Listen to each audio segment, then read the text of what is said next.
महान राजा झाला. त्यानंतर त्याचा मुलगा शल्मोन यानं राज्य केलं. शल्मोनचा मृत्यू झाल्यानंतर देवाच्या लोकांवर अनेक वाईट राजांनी राज्य केलं. आहाब राजा हा त्यांच्यापैकी सगळ्यात दुष्ट होता.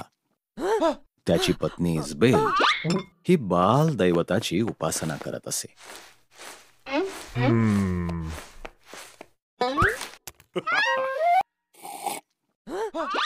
इजबेलनं आहाब आणि देवाच्या लोकांना बाल दैवताची उपासना करण्यासाठी प्रवृत्त केलं.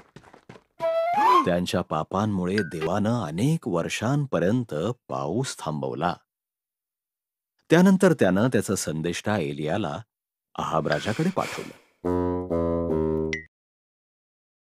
तू देवाची आज्ञा मोडली आणि बालची उपासना केली, एलिया म्हणाला. बालचे संदेष्टे आणि इतर सगळ्यांना मला कर्मेल पर्वतावर भेटावं असं सांग. खरा देव कोण आहे हे मी तिथं सिद्ध करणार. सर्व लोक त्या पर्वतावर जमले. मग एलिया लोकांना म्हणाला, तुमचं मन तयार करा.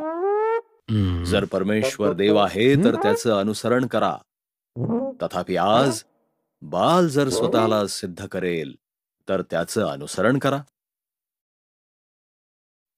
बालचे संदेष्टे आणि मी प्रत्येकी एक एक बैल कापू, तो वेदीवर ठेवू आणि प्रार्थना करू. जो देव अग्नीच्या द्वारे उत्तर देऊन त्या बैलाला भस्म करेल तोच खरा देव.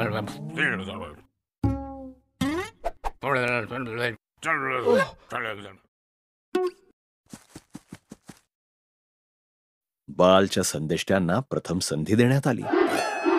दुपार होईपर्यंत त्यांनी बालची प्रार्थना केली, परंतु अग्नी काही उतरला नाही. कदाचित बाल झोपलेला असेल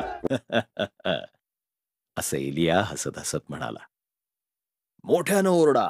म्हणून बालचे संदेष्टे संध्याकाळपर्यंत आरडाओरडा करत होते. तरी सुद्धा काहीही घडलं नाही. एलियानं मग एक वेदी बांधली. त्यानं बैल तिच्यावर ठेवला आणि त्यावर लाकडं रचली. वेदीच्या भोवती खळगं खणलं आणि मग त्यानं त्या सर्वांवर खळगं भरून जाईपर्यंत पाणी ओतलं.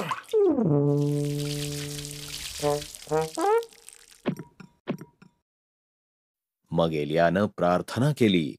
स्वर्गातून लगेचच अग्नी त्या वेदीवरती उतरला. त्यानं बैल, ती लाकडं, ते दगड आणि ते पाणी भस्म केलं. लोकांनी नमन केलं आणि जयघोष केला. प्रभू परमेश्वर हाच देव आहे.